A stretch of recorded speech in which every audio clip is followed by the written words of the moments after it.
I am Rashmi Varma, and my thesis is titled People's Media, an alternate media network through the postal infrastructure. The research aimed to find means to employ architecture in the restructuring of a medium, devising a system that enables greater access to information, and inquiring how the structure of the medium designs the nature of the engagement. With the increased stagnation of mainstream media across the globe, several alternative media platforms have come up that often represent the local, neglected communities and diverse populations. In an alternative media organization, the audience is involved in the creation of the media, that is, a citizen controlled media. The aim is to create a different perspective than that of its mainstream counterparts. Several organizations across the country work in tandem and are creating networks of engagement and covering stories, working with citizens, spreading media literacy by means of workshops and digital material. Mobile media systems is another existing means of physically disseminating information. Several exhibitions, libraries, book fairs are hosted in mobile formats as they allow for remote coverage and flexibility. The project's aim is to employ architecture in taking media to the deepest places and being a catalyst for information generation. A deed that is easily possible if one taps into the already existing network based institutions, where collaboration is possible across different multiple administrative levels. One such all pervasive institution is the post office. Its physical network is deeply rooted and present across all administrative levels of the country. It is a collaboration where alternate media organizations redeem their lack of physical spaces by operating through the existing institutions, which in turn revamp the post office and increase its relevance. So, to implement this idea across varied scales, I began tracing the various administrative levels in the department with the intent of designing a network intervention responding to all scales. For the pilot project, I chose Thane region as it has a variety of settlements and demographic conditions, from metropolitan to tribal. Fringes of the network, which are the branch post offices, are spread over an extensive area post shooting from the city, providing opportunities to work with varied geographies. And most importantly, a prototype of head post office to branch post office is available that can be replicated across the state of the pilot if the pilot is successful. The network study involved the study of multiple scales of post offices in the region. Highest in order is the head post office that is present at the district level, followed by the sub post office which occupies the taluka levels. Lowest in the chain is the branch post office that is present at the panchayat level. Head post office buildings are all owned by the postal department. More than 70% of sub post offices operate from rental facilities, often crammed in small spaces. Whereas no state infrastructure is provided at the branch post office, which has led to offices operating from people's homes, leaving no scope for an engaging public experience. The postal network is easily a structured prototype that offers the same services across various administrative levels. All these components of the post can be seen at different scales. The post plays the most integral role at the branch level as it manifests government schemes at grassroots levels. The other two have bare minimal public engagement and is mostly service oriented. The thesis acts on this simultaneous urgency of revitalizing state backed institutions and the state of media to bring about agility in monolithic institutions at a time when we direly need physical spaces to reconnect and exercise basic rights to expression through an increased access to media. The primary program is a parallel media network designed for alternate media organizations, citizen journalists, students, scientists, researchers, freelancers, sociologists, etc. It consists of two main programs: the digital publication that comprises of workspaces for organizations and individuals, and the digital archive which holds spaces for engagement and exhibit of all the information that's compiled, produced, and more. Secondary programs can be generated as per the need of the context. Looking at a state and people partnership wherein existing public institutions break their walls for an increased engagement and adaptability, in turn restoring their roles and reach. The larger intervention strategy was to look at a hybrid design, comprising the static and the mobile components. The static becomes all the revamped post offices to which plugins can be made by mobile systems to ensure greater coverage and accessibility. Under the static component, I studied three sites, one at each level. They are to act as motherships from which the mobile components spread out across the region. Under the mobile component, modules were designed that can be transported as a kit and then assembled on site. The project takes a complete package of programs, technologies, ways of harnessing energies to places.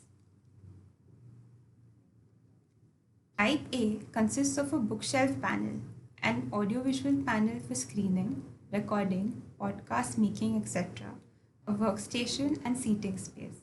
I use steel box sections to allow easy assembly and installation on site. When multiplied, several more functions can happen by iterating panels as per need. Some more iterative opportunities with Type B, Type C, and D. To ensure self-sufficiency in terms of energy, each module is to be provided solar panels and batteries.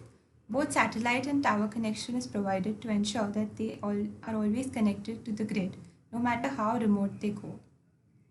So the mobile components can either be packed and sent to sites as per need, as seen in the first case, or assembled modules can be fixed onto vehicles to ensure greater coverage. People can participate in the assembly and installation of the structure. In a hilly town, it can occupy a nature park, an existing community in smaller villages where people can record their traditional songs, information regarding native systems of agriculture, etc. That is all added to the digital archive of the project. Around mines, they can gather information about soil qualities, building materials, conditions of workers, etc.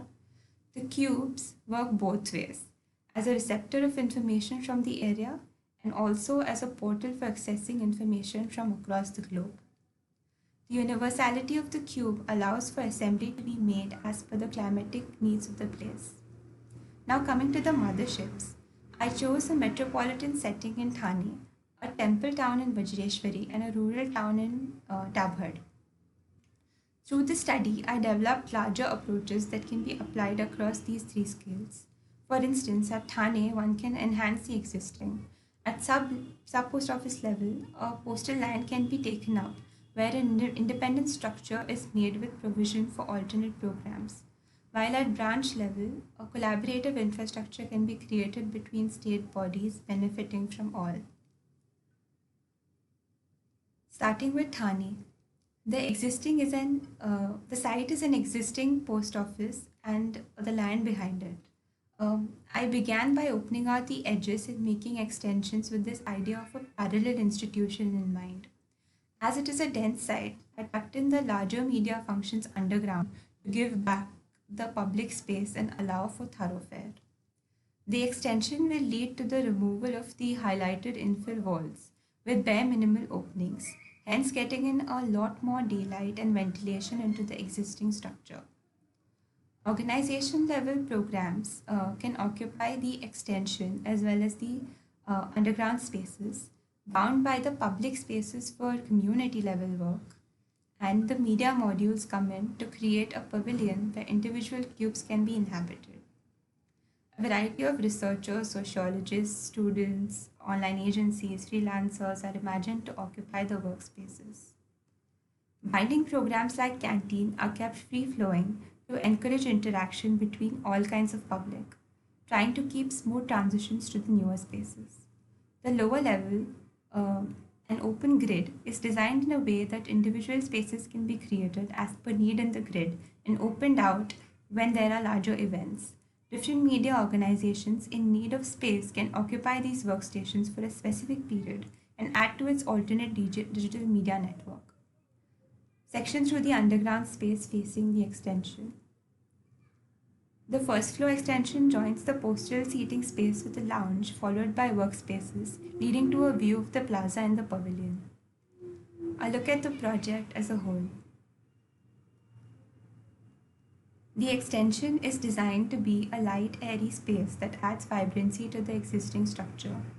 The community media functions underground and the public plaza on its terrace, which can be occupied for a variety of public events. And finally, the media pavilion. Sectionally, the idea was to not add to the load of the existing. So, use of light steel members in a way that it cantilevers out to the old, creating an expansion joint and not tampering with existing foundation systems, while the openness and airiness is maintained. The nature of the space completely changes with a level drop, certain details of the structure showing the same. This revamped post office aspires to act as a neighborhood activator by providing accessible public functions and seating spaces at the junction. The canteen and public toilets are also strategically placed to cater to pedestrians looking for spaces of pause in the city. Water supply, rainwater harvesting, and solar panels provided across the scales. They're all to be self sufficient in terms of energy. Coming to the second side, the postal land next to the Gram Panchayat is selected. It faces the Tansa River front and is surrounded by lodges and hotels. The idea was to create a public project with the post office being one part of the larger building, which could house the media functions. When not in use, the same structure could take up alternate programs, generating revenue for the department. Working ahead with a long bar to which modules attach on the either sides. One enters the project through the post office that opens out to a canteen, with media modules parked at either side, becoming a digital archive space when put up in conjunction. The canteen becomes an attractive program for the tourists visiting nearby hot springs and taking accommodation in the vicinity. The bar on the upper floor is the digital workspace occupied by organizations, followed by storage space for extra mobile panels. When not in use, it can become an information center about the nearby national parks, hot springs, geology, keeping it relevant throughout. People can occupy all parts of the project, work in cubes, learn how to write as citizen journalists, or simply rest on the plinths. The project hopes to create environments where people dwell into civic conversations, have debates over opposing views, and where cross learning happens across all ages. The roof is upturned to allow greater quality of light to enter throughout the day that can be also moderated using the pivoting fenestrations. The plinth and the edges are designed with the pedestrians in mind. Several opportunities for gathering and pause can be found. The roof plan shows placement of solar panels, water catchment and draining into plantation beds, and rainwater harvesting. The project is imagined to produce more power than it consumes, the surplus to be returned to the grid. Finally, coming to Davhad. For this, I chose a site next to the village Gram Panchayat and Zilla Parishad school, a fairly recent extension of the village. I decided to take a collaborative approach at this level and shift the post office in the Gram Panchayat premises, as was a practice until around 20 years back. There are several existing buildings on site, each built under specific yojanas or schemes. Many are lying derelict due to the state's neglect or a collapse in funding. Women's Industry Center is where women gather to manufacture and sell basic household heating items or sewing clothes, etc., as a cooperative. Then there's the Gram Panchayat Community Resource Center that overlooks the budgetary concerns of the school's digital infrastructure and logistics. A primary school is present for kids aging 9 to 12 and a kitchen for midday meals. So I began by identifying the dilapidated and the functioning structures, retaining the latter. To enhance the public spaces on site, I created plinths that run across the project, binding all the trees together. Then situated the newer structures in response to the existing, creating two clusters that gain maximum north light. The plinth work becomes important to activate the compound, and then I strung my functions around the existing buildings. Here, the mobile units become study spaces for children and add to quality of the space. I redesigned the women's center in a way that it is extremely public and open. Stairs can be taken to the upper level where the post office is situated. Meeting space can hold all the town meetings or larger programs. The canteen can function along with the midday meal kitchen, whereas the digital media space can be used as a computer lab during school hours. The archive can be converted into digital classrooms. The post office is designed to respond to the intrinsic role it plays in villages. Here, it can act as an integral public institution which provides information regarding various schemes, while also being an agent for bottom up feedback regarding the implementation of the same. All these institutions can gain highly from the shared infrastructure. Conversations regarding the town, its issues, betterment can be enhanced when major institutions operate through the same compound. The plinth again creates spaces that are occupied by people, where the architecture hopes to stir conversations and generate an enhanced sense of civic engagement and community. The school children can spill out onto the courtyards, where spaces around trees become integral play areas. The fenestration system is a sliding folding window which accommodates different settings for the light to enter the building according to the people's needs during different times of the day. In the morning, both the flaps can be opened out to create a seating space. It allows the natural breeze from the farms to cross the building inside out. The wooden panel with stated cutouts lets the wind and minimal amount of light penetration through the window. In the voids is a mosquito net which does not allow any insects to enter the building, especially during the evenings. In the afternoon, to avoid the harsh sunlight or rain entering the building, the fenestration system can be closed down with a solid wooden panel on the outside. Similar services provisions where access solar energy can be used for even the existing buildings during power cuts. Finally, the thesis hopes to create more informed and evolved media environments and make the production of information much more transparent and participatory to decentralize voices and power. Ultimately, have more control and say in our collective media environment and truly making it the people's media. Thank you.